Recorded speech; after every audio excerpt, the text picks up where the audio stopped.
Hey, welcome back. Do you miss me?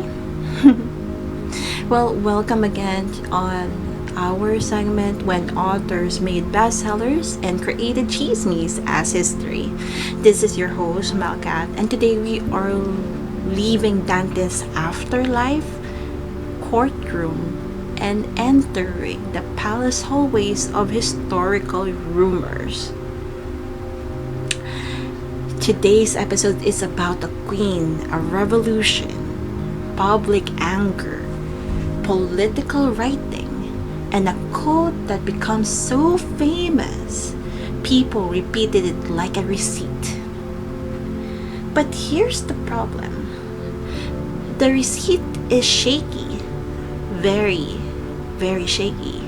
So today we are talking about Marie Antoinette, or as I like to call this episode, Marie Antoinette and the quote that ate her reputation.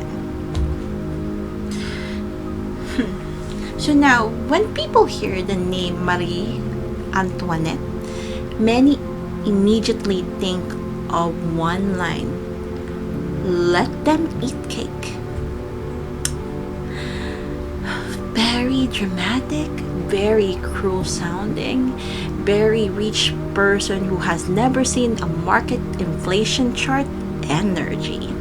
And for many people, that quote becomes the summary of her entire character. The people were hungry. The queen was out of touch. The queen said, let them eat cake. The public got angry. The revolution came. The end. Very simple, very memorable, very, very suspicious. Because here's is the chismis. There is no strong evidence that Marie Antoinette actually said that line. Diba? What the fudge? No strong evidences. So wait, you mean to tell me that one of the most famous quotes attached to the one of the most famous queens in history might not even be hers? Kaloka, right? Ay, kaloka talaga. This is why we are here.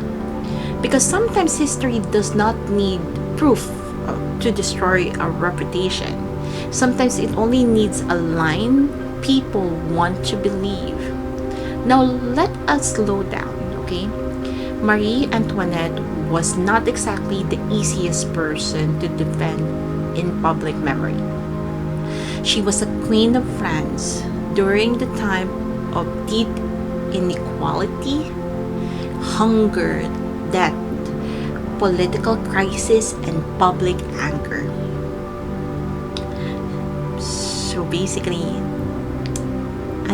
shaky na talaga. The people were suffering, the monarchy looked disconnected. What else? The palace looks excessive. Yes. The economy was collapsing, and the public was already furious. So when the quote like let them eat cake gets attached to her, it works. Not necessarily because it is proven, alright? But because it fits the emotion of the moment. And sometimes that is how historical chismis survives, okay? Not because it is true, but because it feels true to the people who are angry. Because there is already a flame inside. Kaloka talaga. Oh my God. Now, the actual praise is often connected to the French idea of let them eat broche.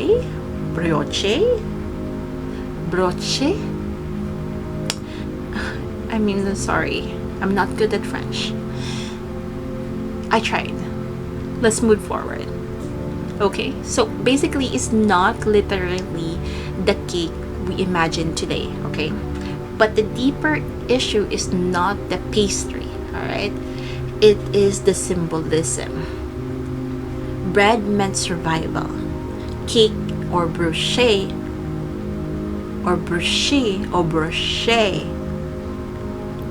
Okay, move forward tayo. Basically, that meant luxury, alright? So the quote paints a picture. The poor are hungry. The queen does not understand hunger. The queen answered suffering with dessert. Diba? That is powerful propaganda. That is not just a sentence. That is a weapon wearing frosting. And that is why this belongs in our segment. Because here, the author is not only one person writing a novel. The author are pamphleters. Like the pamphlets or gumagawa ng pamphlets, right? Political writers, rumor makers, public storytellers, what else? Revolutionary voices, people who shape the narrative of monarchy, corruption, womanhood, luxury, and blame. The bestseller was not always a book. Sometimes the bestseller was a rumor. Sometimes the bestseller was a pamphlet. Sometimes the bestseller was a line so catchy that history would not stop repeating it. And Marie Antoinette became the perfect container for public rage. Young foreign queen, check. Expensive image, check. Palace lifestyle, check. Political crisis, check. Hungry or people hungry, check. Public already angry, check. Parang hangry, check.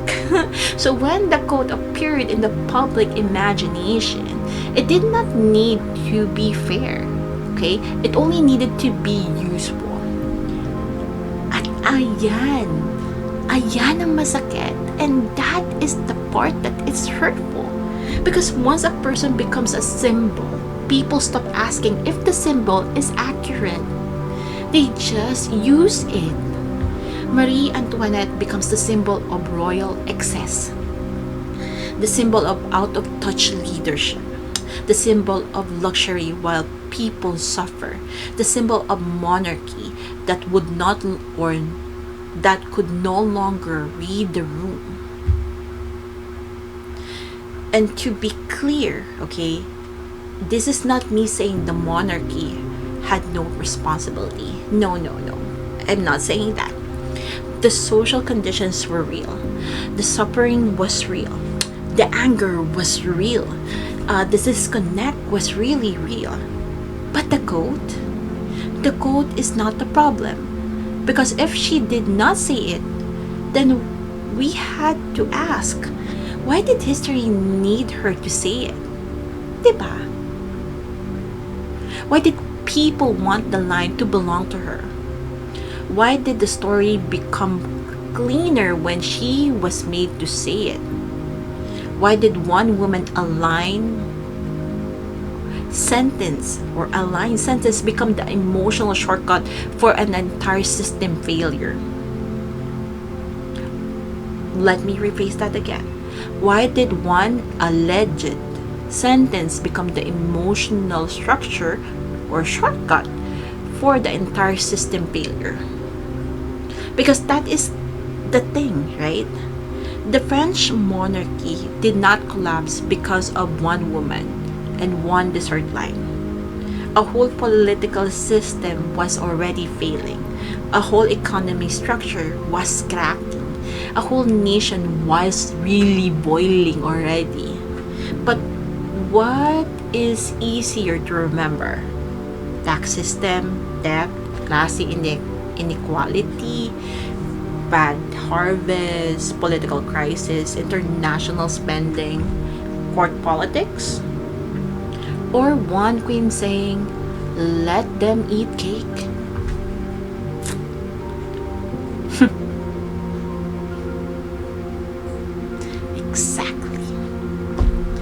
history loves a shortcut. And sometimes that shortcut is a woman's reputation. This is where chismis becomes history, because the line became bigger than the evidence itself. The story became bigger than the person. The symbol becomes stronger than the record. And once that happens, good luck correcting it, right? Because people do not always want correction. Sometimes they want a villain. And Marie Antoinette was convenient for her. She became the face of the system that had many architects. She became the headline for the collapse built by many hands. She became the woman people could point to when the actual problem was much larger than her. Very familiar, diba? Very, very familiar. Right now, familiar talaga siya.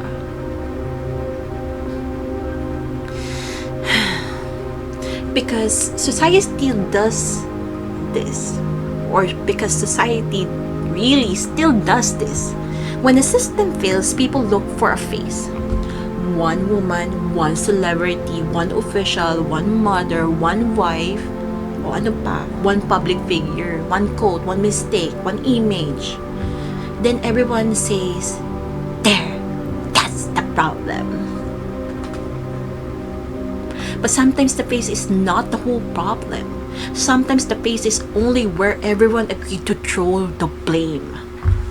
Pak! Mind blown. Kaloka. So when we talk about Marie Antoinette, the question is not only, did she say, let them eat cake?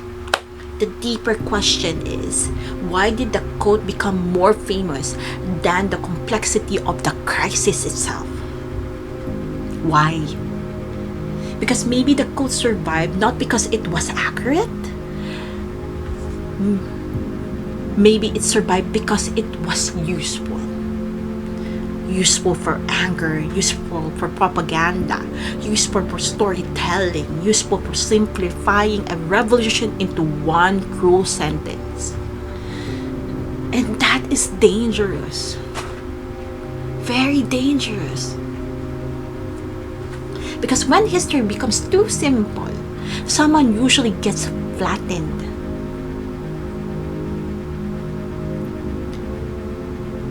Think about that. So the final thought. People ask, did Marie Antoinette really say, let them eat cake? Because the deeper question is, why did history need her to say it? Because the chismis was the queen mocked the hungry.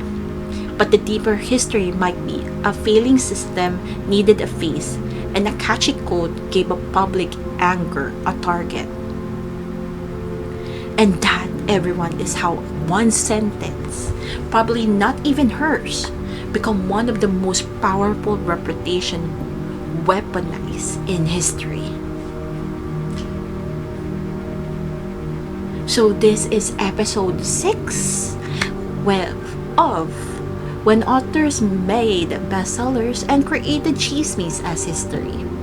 I am MelKat. Read the quote, read the context. Read who benefits when the complex crisis becomes one woman's sentence. And before we repeat a famous line, let us ask if the line is history, evidence, or chismis wearing a crown.